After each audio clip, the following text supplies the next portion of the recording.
હવે નજર કરી લઈએ દિવસભરની તમામ મહત્વની ખબરો પર।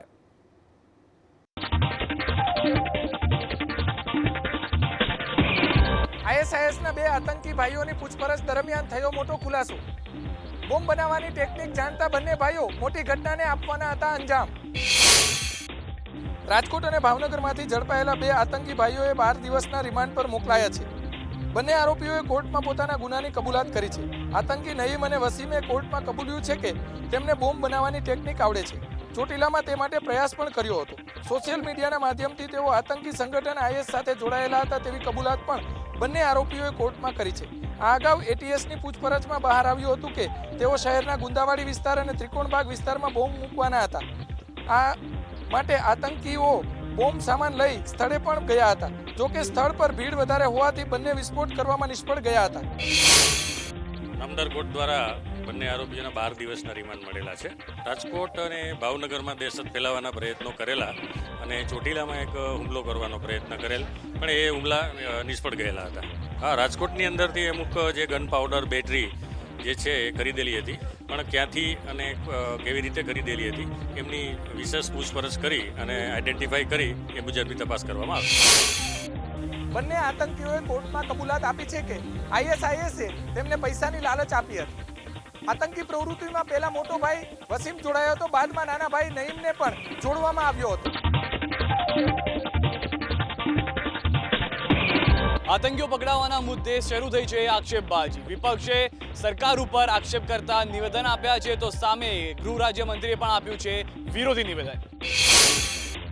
રાજકોટમાંથી આતંકી પકડાયા બાદ વિપક્ષે સરકારને ઘેરવાની તક છોડી નથી। વિપક્ષ નેતા શંકરસિંહ વાઘેલાએ આતંકવાદ, આઈએસ અને કાયદો વ્યવસ્થાના મામલે સત્તા પક્ષ પર પ્રહારો કર્યા। 2000થી ચાલુ છે। જ્યારથી આ સાહેબ અહીંથી ત્યાં ગયા ને ત્યારથી બેસવા માટેના આ કારસ્તાન છે એક જાતના। હકીકતમાં જે સાચું ભારત નથી આવતું, કારણ કે ચોર બી એ, પોલીસ બી એ, ન્યાયાધીશ બી એ, આમાં બહાર આવે ક્યાંથી? પ્રજાને આવી રીતે બેવકૂફ નહીં બનાવવી જોઈએ, સત્ય બહાર લાવવું જોઈએ। કાયદો અને વ્યવસ્થા જે તૂટતું જાય છે એનું ધ્યાન રાખીને ભારતીય જનતા પાર્ટીના કાર્યકર્તાઓ જો મધ્યપ્રદેશમાં આઈએસના એજન્ટ હોય તો ગુજરાતમાં શું હશે એ વિચારવું પડશે અમારે। તો વિપક્ષ નેતાના પ્રહારોનો વળતો જવાબ આપતા ગૃહ રાજ્યમંત્રી પ્રદીપસિંહ જાડેજાએ કહ્યું કે કોંગ્રેસ આતંકીઓને પકડવામાં નિષ્ફળ રહી છે। 1985 થી 90 દરમિયાન ગુજરાતમાં થયેલા આતંકવાદી આ પ્રમાણેના બોમ્બ ધડાકાના એક પણ આરોપીને કોંગ્રેસના શાસન વખતે એ વખતની પોલીસ દ્વારા પકડવામાં નહોતા આવ્યા। આ ભારતીય જનતા પાર્ટીની રાષ્ટ્રવાદી સરકાર છે, એની પ્રબળ રાજકીય ઈચ્છા શક્તિના આધાર ઉપર જ ગુજરાતની ધરતી ઉપર આવા કૃત્ય કરવા વાળાને અમે જેલના હવાલે કરવામાં સફળ રહ્યા છીએ। રાજકોટમાંથી આઈએસઆઈએસના આતંકીઓ ઝડપાયા બાદ કેન્દ્રીય ગૃહમંત્રી રાજનાથસિંહે પ્રથમ વખત આપ્યું નિવેદન। તેમણે કહ્યું કે ભારતમાં આઈએસઆઈએસને સક્રિય નહીં થવા દેવામાં આવે। नहीं, उस पर पूरी तरह से हम नजर है हमारी, आप चिंता मत करिए, पूरी तरह से नजर है। और मैं ये बतला देना चाहता हूं कि आईसिस को, आईएसआईएस को किसी भी सूरत में भारत के लिए मेजर चैलेंज नहीं बनने देंगे। તો આ તરફ ગુજરાતના ગૃહમંત્રી પ્રદીપસિંહ જાડેજાએ આતંકીઓને પકડી પાડવા બદલ રાજ્યની પોલીસને અભિનંદન પાઠવ્યા। આ 2 આતંકવાદીઓ એ એના મેઇન હેન્ડલર દ્વારા જુદી જુદી સૂચનાઓ લઈને ગુજરાતની અંદર આતંકવાદી પ્રવૃત્તિ કરવા માટેનો એક્શન પ્લાન એમને ઘડ્યો હતો, પરંતુ એ એક્શન પ્લાનમાં બોમ્બ બનાવવા, ધાર્મિક સ્થાનો ઉપર હત્યા કરીને ગુજરાતની શાંતિ, સલામતી, સુરક્ષામાં અવરોધ ઊભા થાય, વાતાવરણ બગડે એ પ્રમાણેના એ ષડયંત્રો હતા। પરંતુ ગુજરાતના પોલીસ તંત્રની સતર્કતાના કારણે એમાં સફળતા મળી છે। હું ગુજરાતના પોલીસ તંત્રને આવા ઉત્તમ કામ બદલ અભિનંદન આપું છું। આઈએસઆઈએસના પકડાયેલા આતંકી વસીમને મામલે વધુ એક ખુલાસો। વસીમે ફેસબુકમાં રેબેલના નામે બનાવ્યું હતું ફેક ફેસબુક આઈડી।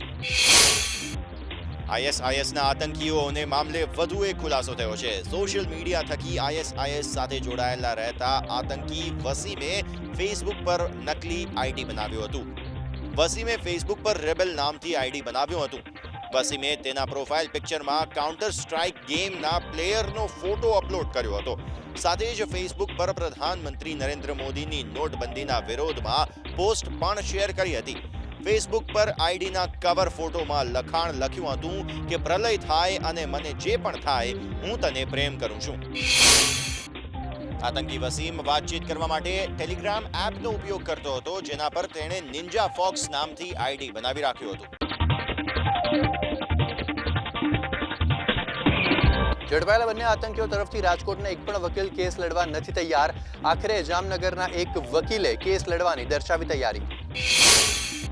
રાજકોટમાં આતંકીઓ પકડાવાની ઘટના બાદ વકીલ મંડળે ભારે વિરોધ કર્યો છે. રાજકોટ બાર એસોસિએશને બંને આતંકી ભાઈઓનો વિરોધ કર્યો છે અને કોઈ પણ વકીલ આતંકીઓનું કામ નહીં લે તેવી જાહેરાત કરી છે. જોકે રાજકોટ વકીલ મંડળના વિરોધ બાદ આખરે જામનગરના વકીલ ઇમ્તિયાઝ ખોરેજાએ આતંકી ભાઈઓના કેસ લડવાની તૈયારી બતાવી છે. આગામી સમયમાં બંને આતંકી ભાઈઓની પૂછપરછ માટે એનઆઈએની ટીમ પણ જોડાશે. મહેસાણાની મોઢેરા ચોકડી પર ઋત્વિજ પટેલનો કરાયો ભારે વિરોધ. કેટલાક શખ્સોએ ઋત્વિજ પર હાથાપાઈનો કર્યો પ્રયાસ. ભાજપના યુવા મોરચાના પ્રમુખ ઋત્વિજ પટેલ પર મહેસાણાની મોઢેરા ચોકડી પાસે વિરોધ થયો. કેટલાક શખ્સોએ ઋત્વિજ પટેલ પર હાથાપાઈ કરવાનો પ્રયાસ કર્યો. આ મામલે પોલીસે 5 જેટલા શખ્સોની અટકાયત કરી. આજે ઋત્વિજ પટેલનો મહેસાણામાં અભિવાદન સમારોહ રાખવામાં આવ્યો હતો. સમારોહ પહેલા બાઇક રેલીનું આયોજન પણ કરવામાં આવ્યું. જોકે ઋત્વિજ પટેલના કાર્યક્રમને લઈને મહેસાણા એસપીજી સહિતના પાટીદાર નેતાઓએ વિરોધ કર્યો હતો. વિરોધને લઈને મહેસાણામાં કેટલીક જગ્યાએ કાળા વાવટા પણ ફરકાવવામાં આવ્યા. આ અગાઉ સુરતમાં પણ ઋત્વિજ પટેલનો ઈંડા ફેંકીને વિરોધ કરવામાં આવ્યો હતો. જમીન અને પ્લોટના નામે રોકાણની લાલચ આપી અમદાવાદીઓને કરોડોનો ચૂનો લગાડનાર શ્રીમાન શ્રીમતી 420નો પર્દાફાશ. પ્રોપર્ટીના નામે વધુ વ્યાજ અને મોંઘા ઇનામોની આપવામાં આવતી લાલચ. અમદાવાદના રમણ કપૂર અને સીમા કપૂર નામના દંપતીએ ફેરવ્યું કરોડો રૂપિયાનું ફૂલેકું. દંપતીએ લોકોને સસ્તા દરે મકાન અને પ્લોટ આપવાની લોભામણી લાલચ આપી તો પ્લોટમાં રોકાણ કરેલી મૂડી પર ઊંચા દરે વ્યાજ આપવાની લાલચ પણ આપી હતી. લોકોને પોતાની જાળમાં ફસવા માટે આ દંપતીએ સુપરસ્ટાર અભિનેતા ગોવિંદા અને ક્રિકેટર કપિલ દેવ સાથેના પણ ફોટો પડાવી વાયરલ કર્યા હતા. સેટન ઇન્ફ્રાસ્પેસ લિમિટેડ કંપનીના નામે લોકોને પોતાની જાળમાં ફસાવી આ દંપતી ભૂગર્ભમાં ઉતરી ગયું છે. આખરે રોકાણકારોને પોલીસ સ્ટેશન અને ગ્રાહક સુરક્ષાની ઓફિસે ધક્કા ખાવાનો વારો આવ્યો છે. જોયું કે કંપની કમાય છે તો અમે ઇન્વેસ્ટમેન્ટ કર્યું. પછી અમે જેમ ધીમે ધીમે એના અંદર આવ્યા 6 મહિના સુધી, ત્યારે ખબર પડે કે હવે પબ્લિકનું આની અંદર ફ્રોડ થઈ રહ્યું છે. એટલે મેં મારા સનનું આખું રાજીનામું આપવા માટે અરજી કરી દીધી કે ભાઈ ડિરેક્ટરમાંથી હવે આને કાઢો. પબ્લિકનું ફ્રોડ થવાનું દેખાઈ આવતું હતું. હવે ત્યાં હું જઉં છું તો એ પૈસા આપવાની બી ના પાડે છે. હપ્તા આપવાનું પણ બંધ કરી દીધું અને ચેકો પણ આપેલા રિટર્ન થયા છે. સાથે સાથે જે બેંકને મને ચેકો આપેલા એ બેંક પણ બંધ, એમને ખાતું બંધ કરાવી દીધું છે ત્યાં. અમે ઘણી વખત રજૂઆત કરી, અમે એમને સોકોઝ નોટિસો પણ પાઠવી, પણ એનો કોઈ પણ એ લોકોએ પોતાનો જવાબ નથી આપ્યો. આજ દિન સુધી નથી આપ્યો. અમે કન્ટિન્યુઅસ એને ફોલોઅપમાં રહ્યા છીએ. હજી આજની તારીખે બી ફોન કરીએ છીએ તો કોઈ જવાબ નથી આપતા. ઓફિસે બેસાડી રાખે છે, ઘણીવાર બોલાવે તો ઓફિસે બેસાડી રાખે છે. પછી અમને ઓફિસે આવવાનું અમને કહી દીધું કે હવે અહીંયા જે અમારી ઓફિસ છે એ સેટન ઇન્ફ્રાસ્ટ્રક્ચર કરીને જે કંપની હતી એ અમારી અહીંયા કોઈ ઓફિસ છે જ નહીં. આ કંપનીએ માત્ર પ્લોટિંગના નામે છેતરપિંડી જ નથી કરી, પણ આ કંપનીએ ગુડલક નામનું એક અખબાર શરૂ કર્યું હતું અને તેના માટે લોભામણી જાહેરાતો અને અન્ય આકર્ષક સ્કીમો પણ જાહેર કરી હતી અને તેના માટે રાજ્યભરમાં મોટા હોર્ડિંગો પણ લગાવવામાં આવ્યા હતા.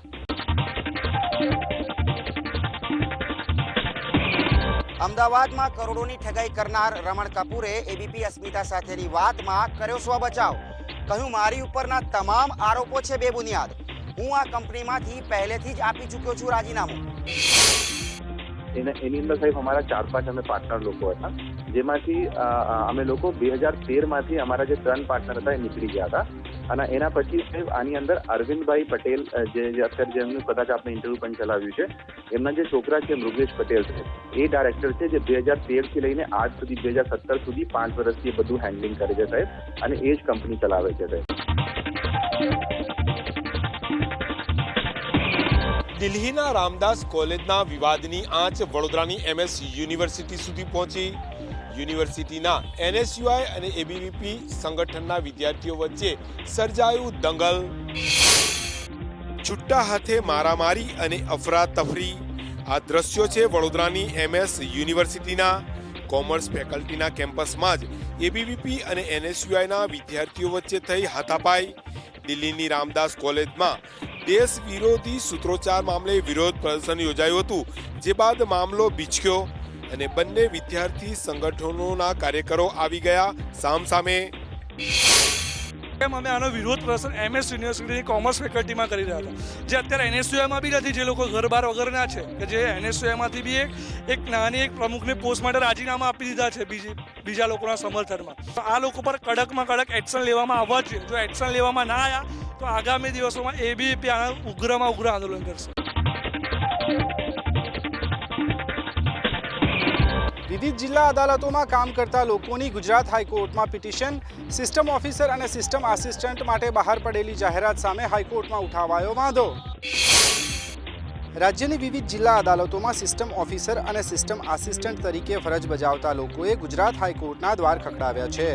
આ અરજીમાં તેમણે દાવો કર્યો છે કે તેમને નોકરીમાં એબ્ઝોર્બ કર્યા વિના આ રીતની જાહેરાત બહાર પાડવી એ તેમના હકો પર તરાપ સમાન છે. આ કેસની સુનાવણી બાદ હાઈકોર્ટના ચીફ જસ્ટિસના વડપણવાળી ખંડપીઠે આગામી મુદત સુધી આ જાહેરાત બાદની ભરતી પ્રક્રિયા પર રોક લગાવી દીધી છે. હાઈકોર્ટે એમને 8 વર્ષ સળંગ સર્વિસ કરાયા પછી બી એબ્ઝોર્બ ના કર્યા, એટલે એ લોકોએ રજૂઆત કરી હતી હાઈકોર્ટમાં, અને તે વખતના ચીફ જસ્ટિસ સાહેબે એમને એબ્ઝોર્બ કરવાનો ઓર્ડર બી કર્યો હતો. પણ એ એબ્ઝોર્પ્શનના ઓર્ડર પછી જ્યારે નવા ચીફ જસ્ટિસ આવ્યા તો એમને એ ઓર્ડર રિકોલ કર્યો. તો એમાં ચીફ જસ્ટિસની કોર્ટમાં નવી જે ભરતી છે એ પ્રક્રિયા અત્યારના સ્ટોપ કરી અને 9મી માર્ચે જે આ મેટરની આખરી સુનાવણી ના થઈ જાય ત્યાર સુધી કરવાની ના પાડી છે. ઘણા વર્ષોથી અમે લોકો આમાં કામ કરતા હતા અને હવે એવી કન્ડિશન આવી ગઈ છે કે અમારા ફાધર એ પણ રિટાયર્ડ છે, ઘરની તમામ જવાબદારી અમારી ઉપર છે.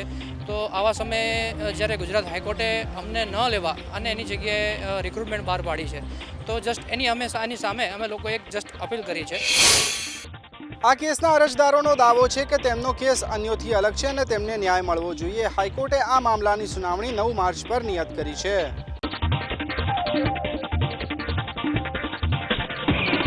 રાજકોટમાંથી ઝડપાયેલા શાર્પ શૂટર્સ મામલે સામે આવી ઓડિયો ક્લિપ. અશફાક ખત્રીના ભત્રીજાને અનીસ ઇબ્રાહીમનો ફોન ઉપાડવા માટે ડી ગેંગના માણસે આપી હતી ધમકી. हेलो सरदार, नासिर बात कर रहा हूँ अनिस भाई के यहाँ से. भाई इतनी कॉल कर रहे हैं आपको, आप फ़ोन उठाते नहीं हो, आप लोगों को इतना फ़ोन कर रहे हैं.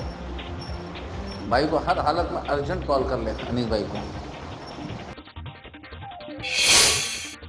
ડી ગેંગને અશફાક ખત્રીની સોપારી ખૈની તમાકુની નિકાસના મામલે આપવામાં આવી હતી.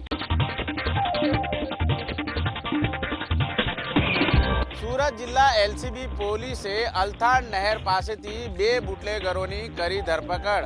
આ બંને આરોપીઓ કુખ્યાત કૈલાસ મારવાડીના માણસો હોવાની કરી કબૂલાત. સુરત જિલ્લા એલસીબી પોલીસે વિદેશી દારૂનો વેપલો કરનારા 2 બુટલેગરોને પેટ્રોલિંગ દરમિયાન ઝડપી પાડ્યા. અલથાણ નહેર નજીક પકડાયેલા બંને બુટલેગરો પાસેથી દારૂની બોટલ તેમજ 7 લાખથી વધુની રોકડ મળી આવી. બંને આરોપીઓએ જીયાવ ગામે દારૂ આપવા ગયા હોવાની કબૂલાત કરી. ગાડીની અંદર ચેક કરતા રોકડા રૂપિયા 7,61,600 રૂપિયા મળી આવ્યા હતા અને આ પૈસા બાબતે વિશેષ પૂછપરછ કરતા તેઓએ પોતે દારૂનો ધંધો કરતા હોવાનું જણાવેલ. પોલીસ પૂછપરછમાં બંને આરોપીઓ કામરેજ તાલુકાના માંગ ગામના હોવાનું જણાવ્યું. કેટલીક માંગણીઓ સાથે માલધારી સમાજે દ્વારકાથી ગાંધીનગર સુધી યોજી રેલી. મુખ્યમંત્રી વિજય રૂપાણીને રજૂઆત કરવાનું હતું આયોજન. વિધાનસભાના સત્ર દરમિયાન વિપક્ષ અને વિવિધ અસંતુષ્ટ સંગઠનો સરકાર સામે પડ્યા છે, ત્યારે સોમવારે માલધારી સમાજે દ્વારકાથી ગાંધીનગર સુધીની રેલી યોજી અને મુખ્યમંત્રીને રજૂઆત કરવાનું આયોજન કર્યું હતું. જો કે રેલી મુખ્યમંત્રી સુધી પહોંચે તે પહેલા જ પોલીસે અડાલજ પાસે તેને રોકી દીધી અને ત્યાં મામલતદાર પણ સ્વયં આવેદન સ્વીકારવા આવતા રેલી વિખેરાઈ ગઈ. સમાજના ભાઈઓ દ્વારા આજરોજ તેઓના વિવિધ પ્રકારના પડતર પ્રશ્નો બાબતે આવેદનપત્ર આપેલ છે. આ આવેદનપત્ર અમોએ સત્વરે સરકારશ્રી કક્ષાએ પહોંચાડીશું. અત્યારે એમના અધિકારી તરફથી તો ચોક્કસ કહીએ કે સંતોષકારક છે, પણ મને લાગતું નથી કે આ સરકારના પેટનું પાણી હલશે. અમારે હજુ પણ પ્રયત્ન કરવા પડશે. આમાંથી 2 માંગણીઓ પણ જો અમારી મહત્વની ગૌચર અને વાડાની પૂરી કરશે તો અમે માનીશું કે ચોક્કસ આ સરકારે પગલાં લીધેલા છે. રાજ્યમાં કતલખાના બંધ થાય અને ગૌચરની માપણી થાય વગેરે જેવી માંગ સાથે માલધારી સમાજે રેલી યોજી હતી. હત્યાના આરોપી સમીર શાહની રાજકોટ ચેમ્બર ઓફ કોમર્સના પ્રમુખ તરીકે કરવામાં આવી પુનઃવરણી. આ 1 મહિના જેટલો સમયગાળો જે બાકી છે આ વર્તમાન બોડીને, એમાં હું પ્રમુખ પદે જો બેસું તો આવતી ટર્મમાં તત્કાલીન ભૂતપૂર્વ પ્રમુખે જેને ઇમિડિયેટ પાસ પ્રેસિડેન્ટ કહે છે એ રૂએ હું કારોબારીમાં રહી શકું, એટલે ચેમ્બરને મારી સેવાનો લાભ મળતો રહે, એના એ જ ઉદ્દેશથી આ નિર્ણય લેવામાં આવ્યો છે. શિવલાલ બારસિયાએ રાજીનામું આપતા આજે મળેલી બેઠકમાં સર્વાનુમતે સમીર શાહને પ્રમુખ બનાવાયા. સમીર શાહ હાલ દક્ષિણ ખૂન કેસમાં જામીન ઉપર છે. મેટ્રો રેલ કૌભાંડના મુખ્ય આરોપી સંજય ગુપ્તાએ કોર્ટ સમક્ષ કર્યું સરેન્ડર. છેલ્લા કેટલાક સમયથી વિવિધ કારણો દર્શાવી નહોતા થતા કોર્ટમાં હાજર. 113 કરોડના મેટ્રો રેલ કૌભાંડમાં પૂર્વ IAS સંજય ગુપ્તાએ સોમવારે કોર્ટ સમક્ષ સરેન્ડર કર્યું. વિવિધ કારણો દર્શાવી સંજય ગુપ્તાએ કોર્ટ સમક્ષ હાજર નહોતા થતા. કોર્ટે ગુપ્તા સામે બિનજામીનપાત્ર વોરંટ ઇસ્યુ કર્યું હતું, પરંતુ સંજય ગુપ્તા હોસ્પિટલના ખોટા કારણો દર્શાવી હાજર થતા નહીં. જોકે વોરંટ ઇસ્યુ થતા આખરે સોમવારે ગુપ્તાએ સરેન્ડર કર્યું. 13મીએ વોરંટ બાજુ ત્યારે 12 રોજ એ હોસ્પિટલમાં કોઈને પણ ડૉક્ટર સાહેબને કીધા વગર ભાગી ગયા હતા. ત્યારબાદ નામદાર કોર્ટે લાલ આંખ કરતા આજ રોજ એ સ્વયં નામદાર કોર્ટમાં હાજર થયા છે. નામદાર કોર્ટે એમની જ્યુડિશિયલ કસ્ટડી લીધી છે. કોર્ટે સંજય ગુપ્તાને જ્યુડિશિયલ કસ્ટડીમાં મોકલી આપવા આદેશ કર્યો. ગુજરાત શિક્ષણ બોર્ડની ચૂંટણીમાં પણ જોવા મળ્યું સમરસતાનું રાજકારણ. નિયમ મુજબ માન્ય ઉમેદવારોના નામ પહેલાથી જાહેર ન કરાતા બોર્ડના સભ્યોમાં રોષનો માહોલ. માધ્યમિક અને ઉચ્ચતર માધ્યમિક શિક્ષણ બોર્ડમાં સમરસતાનું રાજકારણ જોવા મળ્યું. સમિતિના સભ્યોની ચૂંટણી સમરસ થતા પ્રથમ સામાન્ય સભામાં સમિતિના સભ્યોના નામની જાહેરાત કરવામાં આવી, પરંતુ કેટલાક સભ્યો પાસે લોભ લાલચ આપી ઉમેદવારી પત્રક પરત લેવડાવી લોકશાહી ઢબે ચૂંટણી ન થવા દેવામાં આવી હોવાનો આરોપ બોર્ડના સભ્યો લગાવી રહ્યા છે. સામાન્ય સભામાં એક સભ્યએ CBSEની માફક વિકલાંગ અને જરૂરિયાતમંદ વિદ્યાર્થીઓને પરીક્ષા દરમિયાન પાણી અને અલ્પાહારની વ્યવસ્થા આપવા રજૂઆત કરી, જેને પરીક્ષા સમિતિમાં મોકલી યોગ્ય નિર્ણય આગામી સમયમાં લેવામાં આવશે. રૂલિંગ પાર્ટી અને વ્હીપ આપે મુજબ મતદાન કરતા હોય તો લોકશાહી પ્રણાલી આ સમિતિની ચૂંટણીમાં જળવાતી નથી. એટલે એના મળતિયા અને ભૂતકાળમાં ઉઘરાણા કર્યા હોય એવા ગેરરીતિ કરનારા અને ભ્રષ્ટાચારી લોકો આ સમિતિઓમાં આવ્યા. આ ઉપરાંત સામાન્ય સભામાં વિકલાંગ શિક્ષકોને પરીક્ષાની કામગીરીમાંથી મુક્તિ આપવા માંગ કરવામાં આવી છે, જે અંગે આગામી સમયમાં બોર્ડ નિર્ણય લેશે. આ સાથે સમાચારોમાં હાલ બસ આટલું જ. વધુ સમાચાર માટે આપ જોતા રહો ABP અસ્મિતા.